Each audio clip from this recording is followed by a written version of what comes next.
Hi guys, welcome to Mama Sasas Vlog. Magluluto ako today ng kalderetang baka. Tara guys, let's cook.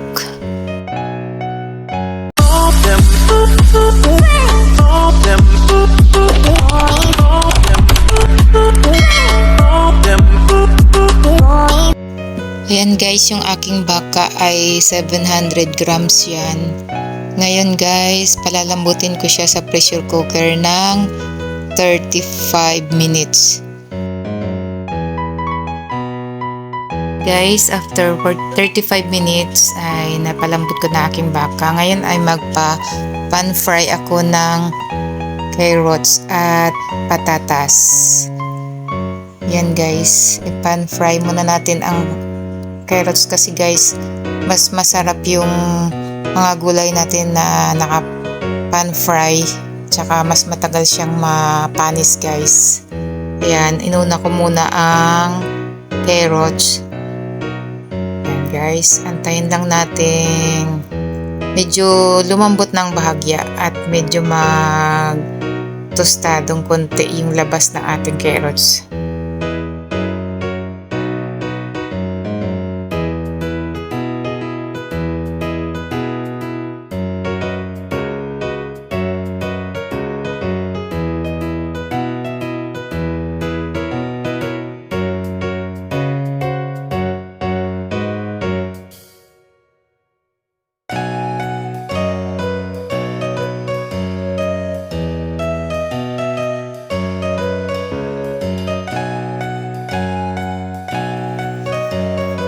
Yan guys, balik-balik ta rin lang natin.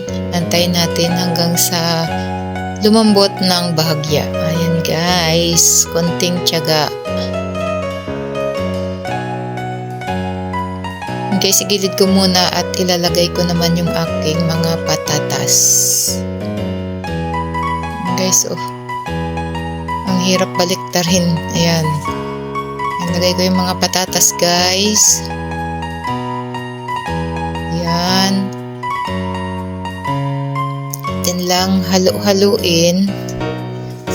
Yan. Hanggang sa lumambot ulit ng bahagya ang ating patatas. Yan mga guys. Fast forward ko na guys para mabilis tayo. Ayan guys, malapit na yan. Ang ating carrots ay okay na yan. Yan. Ngayon ating carrots, hanguin ko na muna guys yung carrots kasi nauna ko naman siya pinan-fry. Hanguin ko siya and then set aside ko na lang siya muna. At antayin nating lumambot ang aking pala patatas. Ayan mga guys. Habang nagpapalambot tayo ng patatas ay magsha-shoutout muna tayo. Shoutout ko muna ang aking kasamaan sa team. Yan, ilalagay ko muna guys ang ating bell pepper. Maliit lang guys ang nilagay ko dahil iyan ay ginto ang presyo. Yan, shoutout ko muna Madam Pordoy, Team B co-founder, admins, Choy Kay Bay, Mami G, at ang marites ng Biko, Ashley TV, si Maria Dolor Artoza, Super Tinang 25 Vlogs, ang aking kamahalang Alhambra Channel. Ayan guys, set aside ko na yung patatas, then ito naman, set aside ko na din ang ating bell pepper at okay na yan. Ayan pan fry lang ng bahagya. Dinagdagan ko ng konting oil guys, igisa natin ang bawang. Yan, tuloy-tuloy ang shoutout habang inaantay nating golden brown ang bawang. Sa Team Puso, Pubs Jen Vlog, Relby Vlog, Flor Vlog, Grace Lynn TV, Mel 22 TV, and Mariposa Daily Lives, Gina Chiyoko, and Erlyn Cares, Erlyn Mix Vlog. Ayan guys, medyo na golden brown na ang ating bawang. Sinunod ko naman ang ating sibuyas. Sibuyas puti ang gamit ko guys. Yan.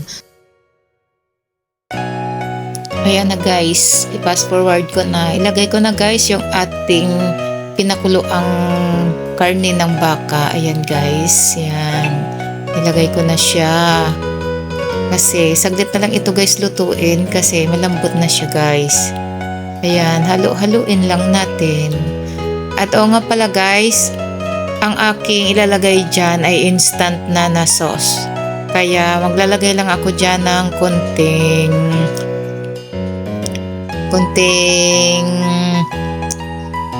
tomato paste. Kasi guys, malabnaw siya pag hindi mo siya nilagyan ng tomato paste. Kaya pag ako nagluto, nilalagyan ko ng tomato paste. Mga 3 tablespoon lang guys ang aking tomato paste. Yan. Tapos guys, hindi ko muna siya titimplahan dyan kasi yung ating instant na sauce, may timplado na yun. Kaya mamaya na natin titimplahan kung anong kulang. Ayan mga guys, halo-haloin natin. And pag nahalo na, lalagyan natin guys yung pinagkuluan kanina nung karne ng baka. Yan, ilalagay natin dyan. Kasi lulutuin natin muna guys yung ating tomato paste kasi yan ay maasim pagka hindi mo siya niluto. Yan. Yan guys, imekos-mekos muna natin. Ayan na nga. Diba, ang ganda ng kulay niya dahil sa tomato paste. Yan, nilagyan ko siya guys ng pamintang pino. And then, mekos-mekos ulit guys. Yan. Takpan natin guys. At atin pang palambutin ng bahagya yung ating karne. Yan mga guys, kumukulo na siya. Ayan, ang ganda na ng kulay niya. Ayan, imekos-mekos ko ulit. Ayan guys, tinakpan ko yan siya guys na mga 3 minutes lang yun. Ayan, after 3 minutes ganyan na siya guys. Malapot na yung sabaw niya dahil dun sa tomato paste. Ayan guys, oh. Diba? Wala pang instant sauce yan pero lumapot na yung sabaw niya. Then nilalagay ko na guys yung ating mga pinan-fry na gulay kanina. Yan. At yan ay kailangan nating palambutin pa dahil yan ay hindi masyadong malambot. Bagyang lambot lang yan. Pakuluan pa natin guys ng mga 3 minutes. Yan. Tinakpan. After 3 minutes, titingnan natin yan guys. Ayan guys, oh. Yan. Kunti na lang guys yung ating sarsa.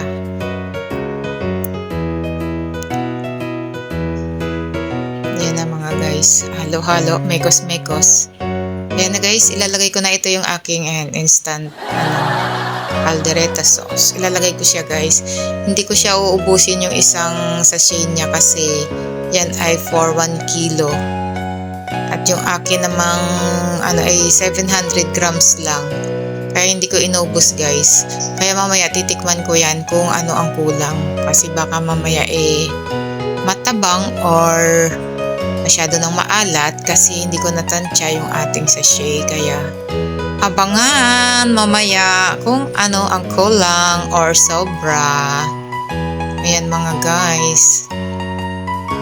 Mekos-mekos lang mga guys. Shout out Rasik Dia, KTG Channel, and BAM 2.0, Jackie's and Family Vlogs. And guys, diba guys, malapot na ang kanyang sarsa. Pero guys, pag walang tomato sauce yan, hindi yan malapot. Ay tomato paste yan guys. Yun, malambot na ang ating mga gulay. Kaya pwede na yan. Yan guys, tinikman ko. Medyo matabang. Nilagyan ko ng isang kutsarang patis. Guys, sakto na ang timpla niyan. Yan mga guys, tingnan nyo yung sarsa. Ang lapot na. Yan, nilagay ko na yung ating ginto ang presyo. Bell pepper. Ang liit lang ng aking binili kasi yan ay pang pabango lang, dagdag aroma sa ating caldereta. Actually guys, yung instant sauce na caldereta sauce ay kumpleto naman siya, tsaka napakasarap ng amoy niya. Kahit hindi mo nalagyan ng bell pepper, pero mas maganda yung may bell pepper pa din. Para ba pag ano lang, maganda lang siya tingnan. Pero ang lasa niyan guys ay napakasarap. Ayan guys, luto na yan guys. Lalagyan ko na lang yan guys ng ang nilagay ko dyan guys, garbanzos. Kasi yun lang yung available sa akin. Wala akong green peas. Yan guys, garbanzos. Yan.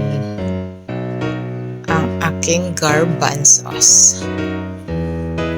Luto na yan guys. Pina-evaporate ko lang ng bagya yung ang sauce ng ating kaldereta. Yan guys, oh. Sarap na yan guys. Yan. O, diba? Ang ganda na ng itsura niya. Yan guys, nilagyan ko siya ng grated cheese. Yung isang haba na cheese guys, 1/4 yung aking binawas doon. Yan.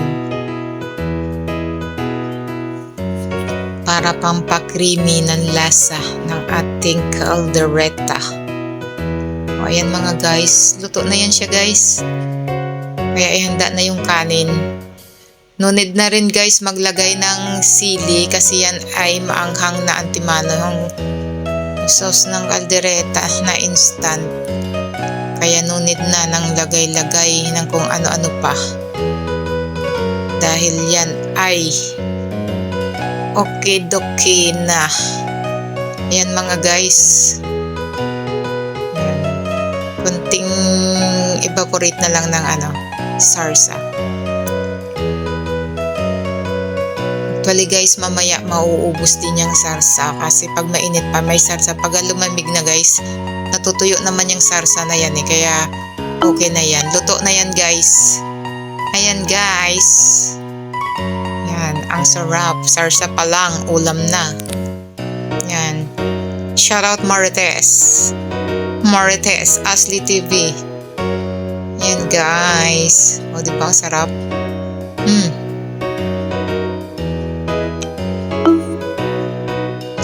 Sarap.